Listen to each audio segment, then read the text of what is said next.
This podcast is brought to you by the Association for Child and Adolescent Mental Health, ACAM for short.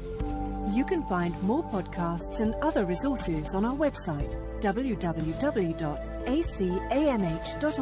and follow us on social media by searching ACAMH. Welcome to a different type of In Conversation podcast from the Association for Child and Adolescent Mental Health, ACAM, where we will look at the paper Reward and Threat-Related Neural Function Associated with Risk and Presence of Depression in Adolescents, a study using a composite risk score in Brazil, recently published in the JCPP. I'm Jo Carlo, a freelance journalist with a specialism in psychology, and I have with me Dr. Johnna Swartz, Assistant Professor of Human Ecology at the University of California, Davis. Johnna is co-author of the paper we'll be discussing today. If you're a fan of our In Conversation series, please subscribe on iTunes or your preferred streaming platform. Let us know how we did with a rating or review, and do share with friends and colleagues. Hi, Johnna. Thank you for joining me. Can you briefly introduce yourself? Thank you for having me here. My name is Johnna Swartz. As you introduced me, I am an Associate Professor of Human Ecology at the University of California, Davis. My research primarily uses a neuroimaging technique called functional magnetic resonance imaging, which we abbreviate as fMRI, to study the way the brain works. And I'm primarily interested in using fMRI to study activity in the teenage brain or the adolescent brain, and also sometimes in young adulthood, and using that to study how the patterns of the way the brain works and how the brain develops across adolescence, across those teenage years, how that can potentially increase or decrease risk for developing different types of mental health problems. And Johnna, what prompted your interest in young people's mental health?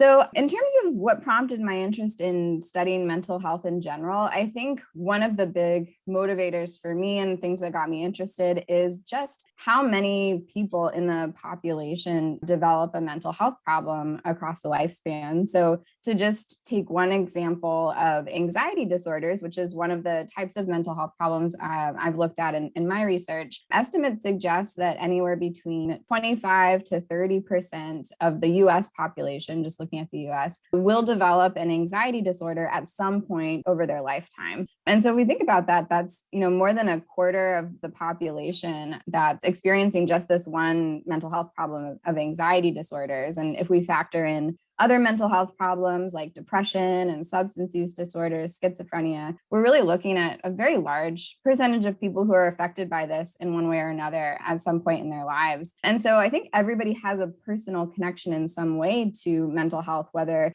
they themselves have struggled with a mental health problem or they know a family member or a close friend who has. And so I think that leads to a lot of personal connections with mental health that's motivating as well. And then in terms of why young people's mental health and why the period of adolescence, we study that period because I'm primarily interested in anxiety disorders and depression, which this paper is about. And research suggests that, especially for depression, the risk of developing depression greatly increases during those teenage years, that period of adolescence. And so that's a really interesting time to study the emergence of mental health problems, because that's when many often emerge for the first time. So that's why we look at that period in particular, is we want to kind of look at what's contributing to that first development of that mental health problem. Thank you. Well, let's turn to the paper, Reward and Threat-Related Neural Function Associated with Risk and Presence of Depression in Adolescents, a study using a composite risk score in Brazil, which was published in the JCPP. Most neuroimaging research on adolescent brain development and mental health has focused on high-income countries. Why did you opt for Brazil to conduct your research? There's kind of two answers to that question. One's the kind of more theoretical research-oriented question of why should we conduct research in low and middle income countries like Brazil? And there's a couple of really good reasons that we should be kind of more inclusive in our research and conduct research in different countries. I think one is that actually the majority of the children and adolescents on the globe live in low and middle income countries. So if we want to have our research apply to the majority of children and adolescents in the world, and we want it to be useful for people across the globe, we have to include participants in our studies who are from those countries. I think also kind of from the theoretical end, it's useful for researchers in high income countries to test and compare results in low and middle income countries, because that can tell us how well our theories of adolescent brain development and our theories around how the brain contributes to mental health problems, whether those apply in other countries and cultures and settings as well. So are some of these patterns of mental health risk and brain development, are they pretty universal where we see them across the globe and across different countries? Or are some of these patterns we've detected in high income countries that signify depression risk, are those more kind of context specific and really only predicting depression risk in high income countries? So that's just good to know for our theories and understanding the role of adolescent brain development in mental health. In terms of the more kind of practical reason of why Brazil specifically, that was a more kind of practical consideration in terms of this is where we established a really strong collaboration. And the way we established this collaboration in Brazil was actually this really unique opportunity that we got through the Foundation MQ, which is a British foundation that is funding research to promote mental health and quality of life. And they held this innovation workshop a few years ago where they invited investigators from across the globe who were interested in adolescent mental health to travel to London. And we got together in teams. And then over the course of a few days, put together a grant proposal. And then they funded one at the end of the innovation workshop. And our proposal got funded. So that's actually what got this research started. And so in my team, one of the investigators there was Christian Keeling, who's my current collaborator, and he is a researcher in Brazil. He's a child and adolescent psychiatrist. And so we were able to form this strong collaboration working together. And that's really important when you're doing research in a foreign country, to have somebody on the ground level who speaks the language, who knows the regulations of research in that country, who knows the culture of the participants you're working with. So that's kind of why Brazil specifically is that we were able to form that collaboration through that innovation workshop and then have that strong connection there that allowed us to do that research. Johnna, can you give us a summary of the paper? What did you look at? So the goal of this paper was to look at how brain activity differs in adolescents who are at risk for depression and in adolescents who currently are depressed, who have a current depression diagnosis, compared to adolescents who have low risk for depression. And specifically, we were looking at this in Brazil, which, as we just discussed, is a country where not much neuroimaging research has been conducted so far. So the goal was to look at this in a different location than from a high-income country. An additional kind of innovative component of this study was how we recruited participants into the study. And our goal was to, again, look at adolescents who are at different levels of risk for depression. So to do that, we had the adolescent participants complete a risk questionnaire that consisted of a number of different questions that assessed different risk factors for depression that we know of from prior research. So things like failing a grade at school, getting into fights at school, running away from home, feeling socially isolated from peers, having poor relationships with parents or between your parents, and other questions. And so they answered all of these questions on the risk questionnaire, and using their responses, for each participant, a risk score was calculated, telling us their kind of relative risk for developing depression in the future. And this was, of course, based on prior research in previous cohorts of adolescents where the risk score had been tested and shown to predict depression risk.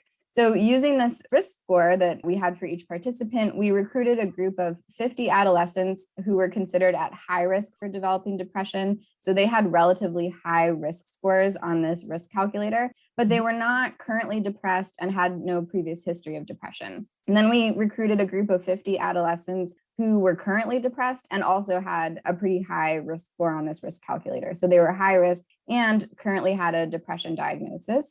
And then we recruited a third group of 50 adolescents who were low risk for depression. So they had pretty low scores on our risk calculator, and so a low risk of developing depression in the future. And all of these 150 participants completed an fMRI scan. And the goal was to look at differences in brain activity across the three groups to see if we could pick up on differences in brain function that could tell us a little bit more about how brain function might be related to risk for depression and developing depression.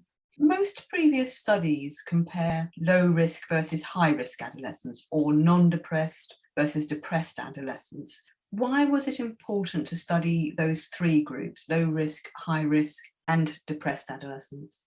So that allows us to make stronger conclusions about results and kind of gives us the complete picture. And So if you think about comparing low risk versus high risk adolescents, if we just had those two groups, and we found a difference between those two groups in brain function, that would tell us that the high-risk adolescents differed in some way in brain function from the low-risk adolescents. But what we don't know is if that's actually going to predict the development of depression in the future, since they're not currently depressed. So we're not certain that that pattern we're seeing in the high-risk adolescents is really going to contribute to the development of depression. And likewise, if we look at non-depressed versus depressed, if we see a difference in brain activity in the depressed group, we don't really know if that pattern existed before they developed depression and contributed to their depression risk, or maybe that pattern of activity we see in the depressed group developed after they developed depression and is kind of a response to developing depression. And since we're interested in risk, we want to see patterns of brain activity that may exist before people develop depression that could have contributed to their risk.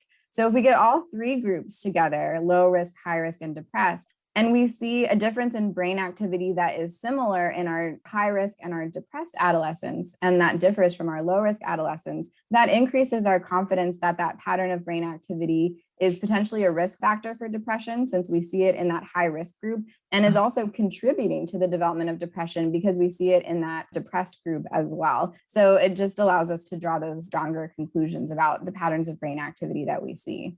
Right, that's really helpful, actually. And what did you find? So can you highlight and explain the key findings?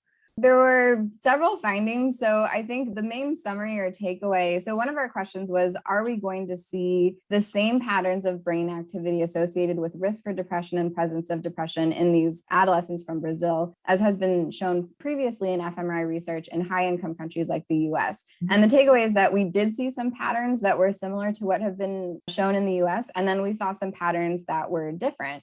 So one example of a pattern we saw that was similar to what has been shown in the US is that we found that higher connectivity or correlation activity between the prefrontal cortex and the amygdala during a task when the participants were viewing emotional faces, negative emotional faces, when those two regions were more connected or communicating with each other better, that was associated with lower depression symptoms across our entire sample, combining across all three groups. And that pattern of stronger connectivity or communication between the prefrontal cortex and the amygdala being associated with lower depression has been found frequently in other studies, for example, in the US. And so we think that that pattern is suggesting that better emotion regulation and regulation within this circuit might be helping with lowering depression or lowering risk for depression. So the amygdala is kind of the emotional hub of the brain, and it responds strongly to things that are threatening, stressful, negative in our environments. And it can then activate the stress response.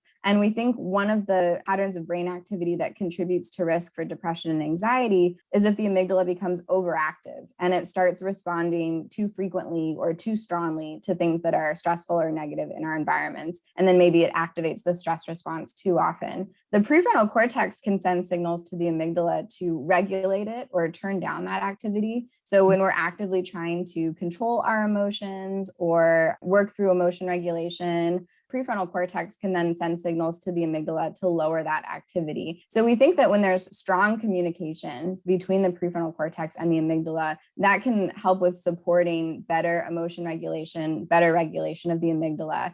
And then that might be why it's associated with lower depression symptoms, is there's kind of better control over this emotion region in the brain. So that's one of the things we found that was consistent with the research in high-income countries. We also found lots of results that were not consistent with research in high-income countries. And as just one example, we also had participants do a task in the scanner where they won or lost money. So we could look at the brain when you're winning rewards and the brain when you're losing things, which is undesirable. And we had used this task because in previous research in the US and other high-income countries, when we look at adolescents with depression, they tend to show lower activity or blunted activity in a region of the brain called the ventral striatum when winning money. So winning rewards doesn't seem to register as strongly in the brain in that region for them. And that part of the brain processes rewards and helps us kind of notice when we're doing well or winning things. In the Brazilian adolescents, we found that the high risk and depressed groups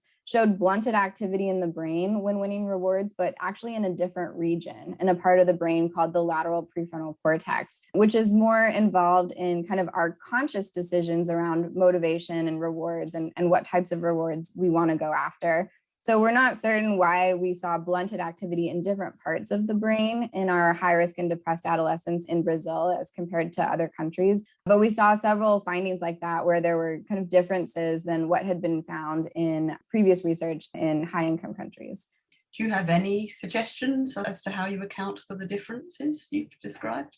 There's a couple of things. One is I always say the caution is that we did not actually have a comparison group in the study of adolescents from a high income country. And that would have been the ideal study if we had had, more funding and a larger study, because then we could really more strongly say that this difference was really in the Brazilian adolescents. So there could be methodological differences in our study, like the way we designed our tasks, the way we recruited adolescents into the study using our risk calculator, which hadn't been done in prior research, just the fMRI scanner that we were using. All of these factors could have contributed to the differences we saw. So one explanation is just that there were methodological differences in our study that contributed to those findings. And if we had done the same exact methods in the US, maybe we would have seen the same exact results. So I want to put that big caution out there. If it is a true kind of country or context specific difference, one big difference in Brazil is the levels of stress that some of the adolescents may be exposed to. So we know that the socioeconomic conditions can be much worse for some of the adolescents in Brazil, and that there can be high levels of crime in certain parts of Brazil as well. So they might just be exposed to different environmental factors, different levels of stress and risk factors that may shape the brain in different ways and contribute to depression risk in different ways. So I think both of those are equal possibilities, either differences in the methods or kind of true differences based on the context that those adolescents are living in. Are there any other key findings? I'm wondering about when you talked earlier about adolescents who had high risk in comparison with those that were actually depressed, whether high risk automatically led to actual depression. I think for the most part, most of our findings that we found in the high risk group, we also found in the depressed group. So that was the case with that finding I mentioned with the reward processing, where both the high risk and the depressed group showed this blunted reward related activation when they were winning rewards in the lateral prefrontal cortex. We also had another finding that was similar with the emotion processing task we did, where they were looking at negative emotional faces. And we had some additional findings where the high risk and depressed groups both showed weaker connectivity between the amygdala and several other parts of the brain that hadn't really been found as well in high income countries, parts of the brain that are involved in kind of integrating information that we're receiving from different senses in our environment, and that are also involved in kind of what are called mentalizing or theory of mind abilities, where you have to kind of think about what another person's emotional state might be or what they might be thinking. So in the high risk and depressed groups, they showed weaker amygdala connectivity with many of these different regions and different parts of the brain that do these different kind of higher order processing. And I think what's interesting about that is then we can conclude that possibly all of these patterns that we're seeing are actually contributing to risk for depression, since, as I mentioned earlier on, if we see that pattern is consistent in both high risk and depressed adolescents, then that suggests that that might actually be a risk process that is contributing to the development of depression. We can't firmly conclude that until we do a longitudinal study where we follow participants over time and check whether these patterns of brain development are actually predicting future development of depression or future changes in depression symptoms. But this gives us kind of an initial clue that these patterns might actually be contributing to depression risk. Mm-hmm. It makes me think that young people identified as at high risk of depression may come away with a sense that depression is hardwired and inevitable for them. What's your message to young people who fall into that category?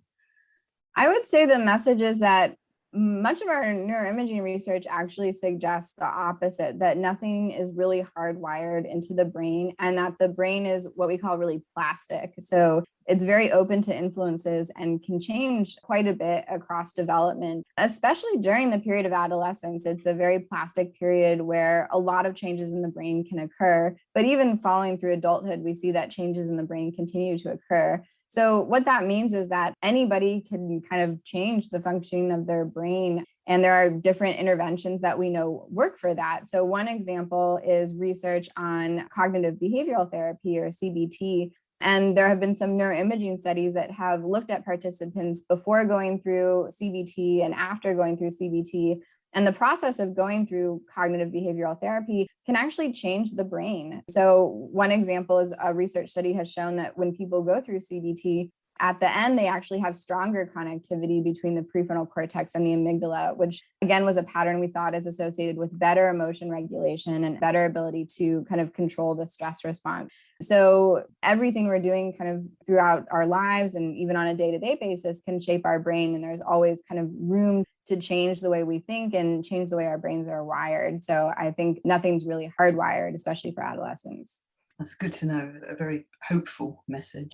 Coming back to your paper, what are the implications of your findings for professionals working with young people and their families? Since one of the main takeaways was that we did see some patterns of brain function associated with risk for depression and depression that were consistent with previous studies in high-income countries, there are some patterns of depression risk that might be relatively universal and might predict depression across different populations. But we also saw that there were several patterns of brain function that were pretty specific to this Brazilian context and that had not been shown in previous research in other countries.